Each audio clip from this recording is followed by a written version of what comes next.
지난해 12월 3일 계엄령 선포와 12월 14일 대통령 탄핵안 가결까지 10일간의 국가적 위기 상황은 한 차례 매듭이 지어졌습니다.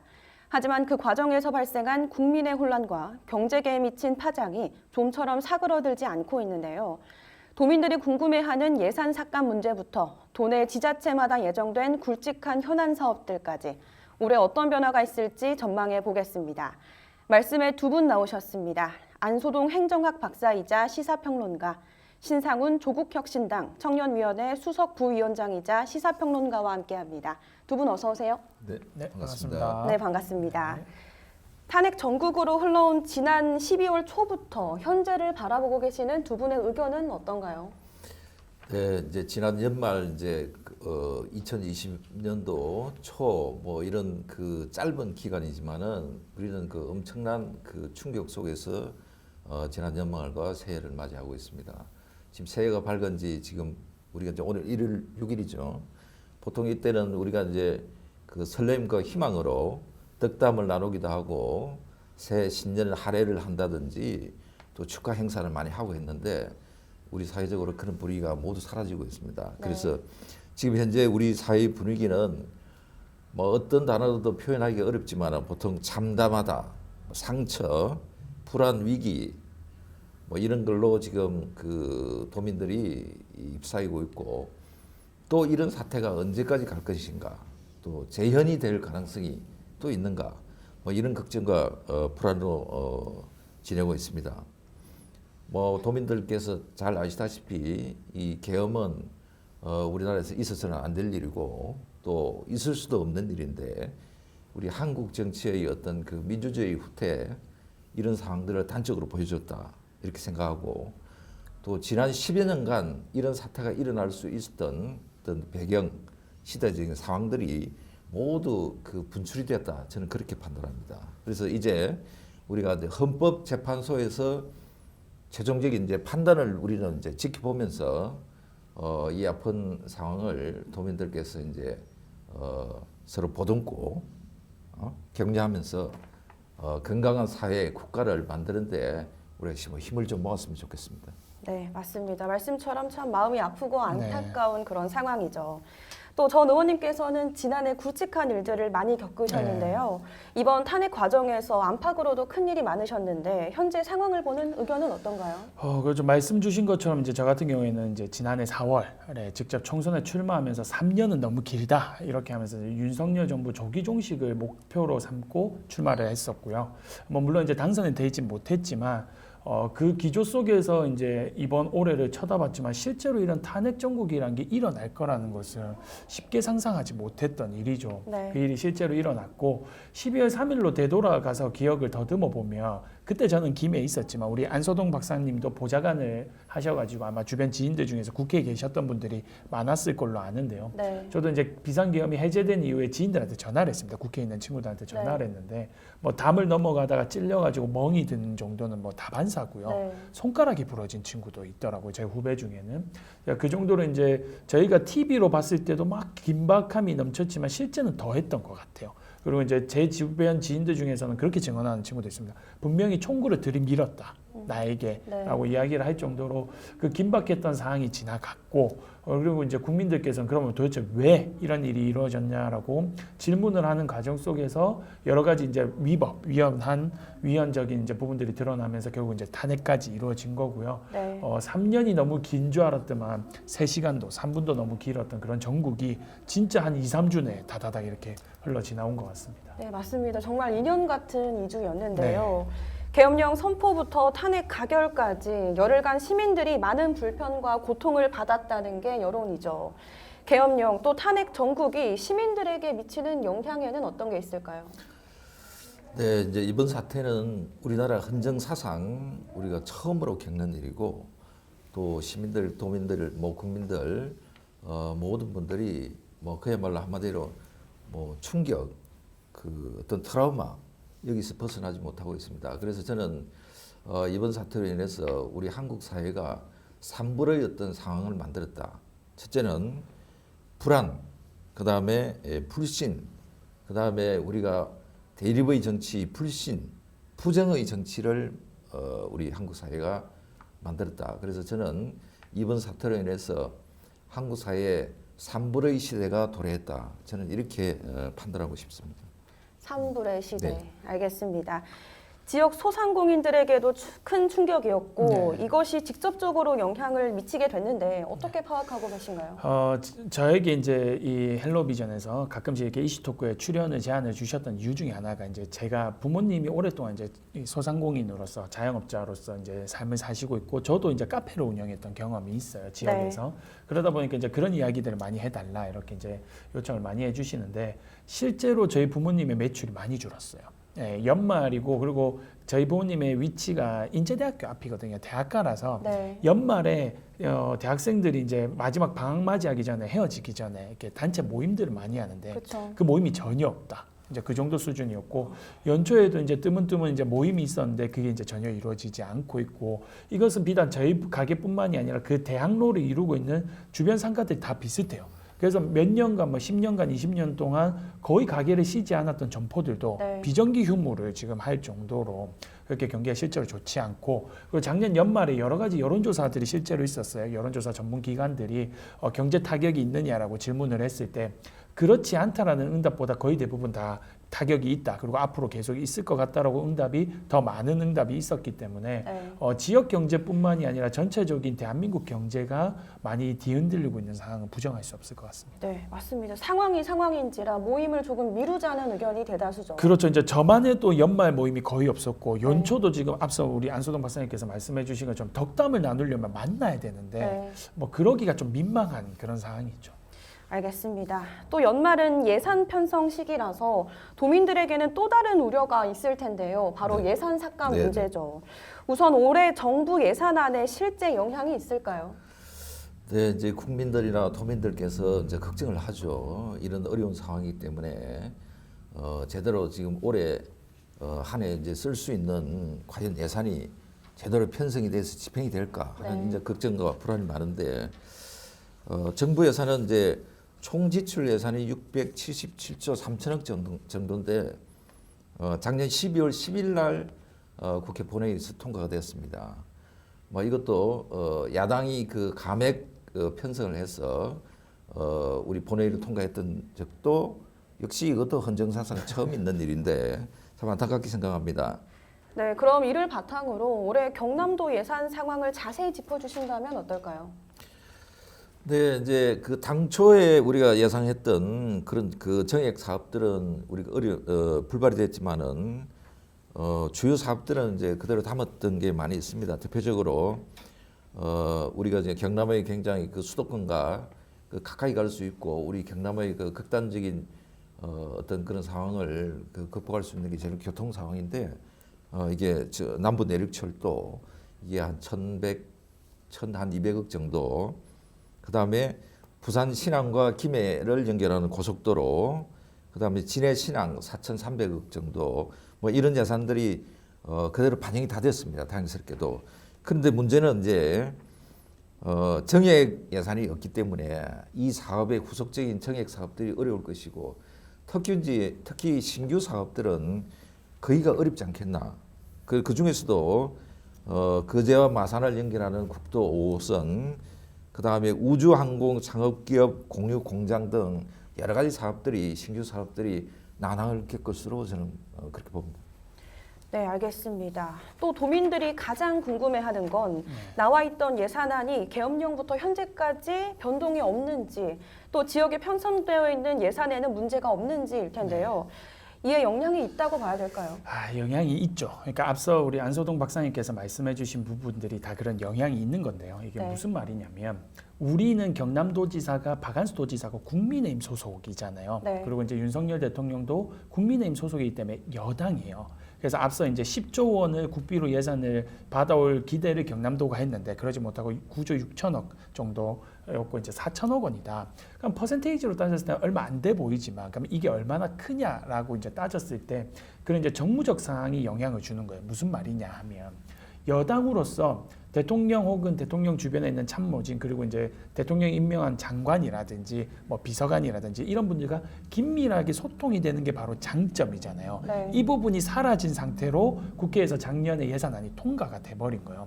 그래서 이 4천억 원은 네. 방금 안소동 박사님께서 말씀하셨던 남부 내륙 고속철도라든지 그리고 이제 부산 신항하고 김해를 붙이는 고속도로라든지 이런 수천억 원의 예산이 굵직굵직한 사업들이 조금 더 예산이 붙어지면 속도를 낼 수 있고 의지가 반영이 되는데 네. 이게 지금 전혀 없이 경남도의 사업들이 진행이 돼야 된다는 거예요. 네. 제가 말씀드린 사업들은 수천억짜리 예산이지만 그렇지 않은 1억, 2억, 10억 정도 되는 이런 작은 단위 사업들도 이 속속들이 들여다보면 크게 다르지 않아요.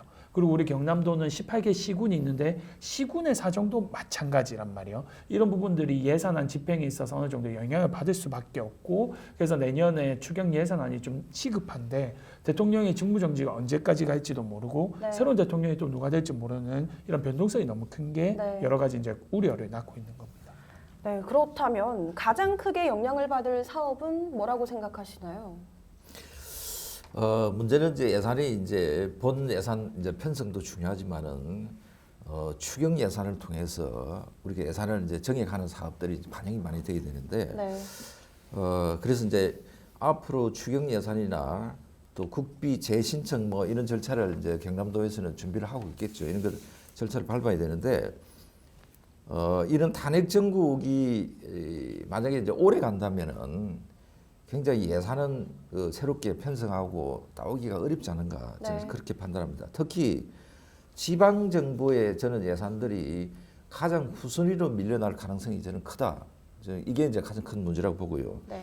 특히 이제 경남이 역점을 두고 있는 우주항공복합도시특별법, 그 다음에 남해안권 발전특별법, 뭐 이런 것들은 수도권에 대응해서 경남이 굉장히 큰 그 장점이자 잠재 성장력을 굉장히 높일 수 있는 그런 큰 기회인데, 뭐 이런 것들이 재정되기가 굉장히 불투명하지 않을까 네. 그렇게 보고, 그 다음에 특히 이제 K방산, 우주항공 이런 경남의 성장 동력들이 탄력을 좀 잃지 않을까 저는 좀 우려를 합니다. 네, 말씀처럼 도민들의 근심이 클 것으로 예상이 되네요. 또 전 의원님께서는 예. 김해 지역, 즉 동부 경남 쪽 상황을 잘 아실 예, 텐데요. 김해와 양산 등 지역에서 우려되는 사안에는 어떤 게 있습니까? 앞서 이제 제가 말씀드렸던 이제 부산 신항하고 김해를 이어주는 고속도로 이게 이제 제대로 진행될 수 있을지에 대한 우려 이게 하나가 있을 것 같고요.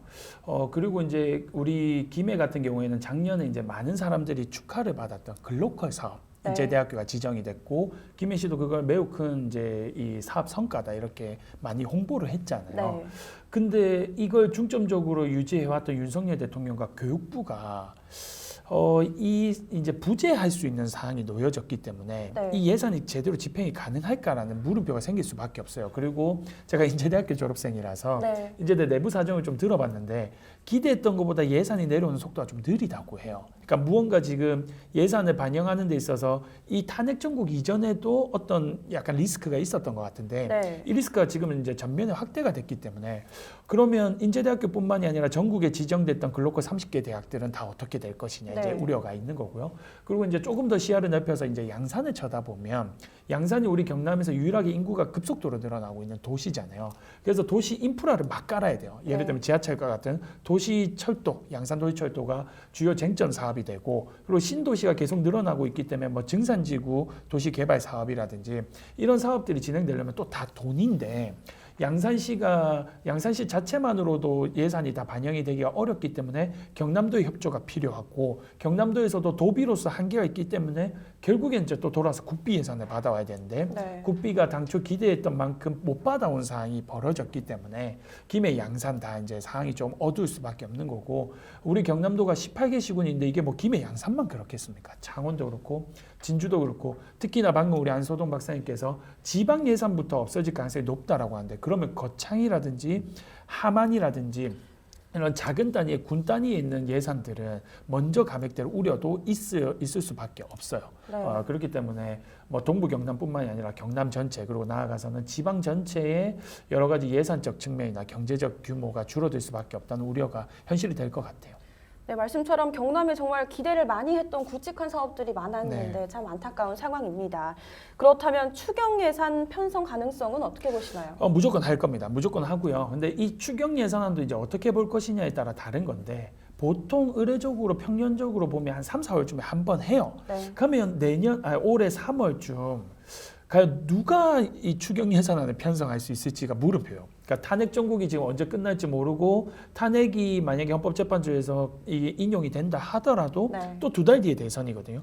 그 시기가 애매한 거죠. 3, 4월. 그러면 만약에 대통령이 5월 이후에 새롭게 뽑아져야 되는 사항이 온다면 네. 그러면 권한 대행 시점에 추경 예산안을 집행하면 작년도에 통과된 본 예산이랑 크게 다르지 않은 수준의 네. 그러니까 연속 사업 정도만 진행하는 수준. 지금 오늘 저희가 주제로 다루고 있는 긴급하게 예산이 투입돼야 되는 부분들은 빠질 가능성이 매우 높아요. 그리고 이제 또 하나 만약에 대통령이 계속해서 직무 정리가 된 상태에서 3월이나 4월에 추경이 들어가야 된다면 이번에 감액 예산안이 반영된 것처럼 야당이 주도한 상황 속에서 여당이 들어와서 이거 합의를 해야 되는 이런 또 이 혼란스러운 상황이 또 국회에서 벌어질 수 있기 때문에 네. 헌법재판소에서 빠르게 좀 결정을 좀 내려줘야 내년에 있을 추경 예산안의 규모라든지 그 예산안이 반영돼서 사업이 진행될 수 있는 어떤 의지라든지 이런 게 반영이 될 것 같습니다. 알겠습니다. 이렇게 경남 광역지자체 또 도내 기초지자체 모두 허리띠를 졸라매야 하는 상황이 왔는데요. 그럼에도 불구하고 할 수 있는 건 해야 되지 않겠습니까? 어떤 노력들이 필요할까요? 이제 예산은 이제 우리 국회나 중앙정부에서 뭐 추경 예산을 편성을 하겠죠. 네. 이런 공식적인 절차가 이제 남아 있고, 그 다음에 이제 우리 지자체나 특히 경남도에서 준비를 할 게 올해 예산에 이제 담지 못한 예산은 지금부터 2026년도 예산안에 담을 수 있도록 미리 준비를 해야 되고, 그 다음에 꼭 들어가야 될 예산이 빠져 있는지 혹시 이런 것이 있다면은 우리가 중앙정부나 정치권에 빨리 복구 전략을 내세워야 되고, 그 다음에 제일 중요한 게 저는 경남도에 주문을 하고 싶은 게 예산의 어떤 복원 전략을 좀 우리 도민들이 좀 쉽게 이해가 가고 안정을 할 수 있도록 이런 것을 우리 뭐 도에서 좀 발표를 좀 해줬으면 하는 그런 이제 주문을 하고 싶고요. 특히 이제 올해는 정부의 건전재정 기조 감액 예산 편성으로 굉장히 어려운 시기입니다. 그래서 우리 지방 정부는 우리가 중앙 정부와 중앙 정치권은 사실은 무너졌다 해도 과언이 아니죠. 그래서 마지막 남은 그 지방 정부가 최후의 보루라는 이런 각오로 도민들의 안전과 삶을 위해서 우리가 정책에 혼신을 다해주기를 그렇게 당부를 드리고 싶습니다. 네, 알겠습니다. 올해를 무탈하게 보내려면 네. 지자체뿐만 아니라 지역민들의 힘도 필요해 보이는데요. 네. 당부하고 싶은 말씀이 있으신가요? 그렇습니다. 이번 비상계엄령을 빠르게 막아낼 수 있었던 원동력도 결국 국민들께서 빠르게 국회를 둘러싸 주시고 국회의원들이 들어갈 수 있게끔 했기 때문에 그 힘으로 국민들이 주셨던 그 힘들이 모여서 계엄령도 우리가 이겨낸 거고, 네. 윤석열 대통령 탄핵안에 대해서 여당인 국민의힘이 약간 애매한 이렇게 모습을 보이자 국민들께서 응원봉을 들고 거리에 나오면서 네. 탄핵 정국이 또 이렇게 통과가 된 거 아니겠습니까? 네. 그만큼 지금 우리 앞에 놓여 있는 이 예산안 문제라든지 경제적 문제를 타개할 힘도 정말 죄송하지만 국민들에게 있는 겁니다. 그래서 정치권에서 그 역할을 못했다고 해서 국민들께서 고개를 돌리시지 마시고 더 적극적으로 목소리를 내시고, 그리고 또 국민이 가지고 있는 주권자로서의 힘이 우리 지방정부, 지방에 있는 뭐 김해시라든지 창원시라든지 경남도와 같은 이런 지방정부가 제대로 예산안을 집행하고 있는지, 그리고 방금 말씀해 주신 것처럼 빠진 예산은 없는지를 예년보다도 더 이렇게 눈을 부릅뜨고 지켜보고 바라보셔야 되고, 그리고 국회의원들에게 지금 보다 많은 이 하중이 들어갈 수밖에 없는 구조잖아요. 정부가 부재할 수밖에 없는 상황이니까 네. 지역구 국회의원들이 역할을 다 할 수 있도록 지금보다 더 많은 관심을 가지고 지역 사무실에도 방문을 하시고, 그리고 여러 가지 루트들 요즘 뭐 SNS나 이런 게 잘 발달이 되어 있으니까요. 목소리를 내면서 지역민들의 힘을 보여주셔야 이 한 번의 국난 국보, 우리 국민들은 위기에 강한 민족 아니겠습니까? 맞습니다. 이겨낼 수 있을 거라고 믿습니다. 네, 말씀처럼 지역민들의 역할이 굉장히 크네요.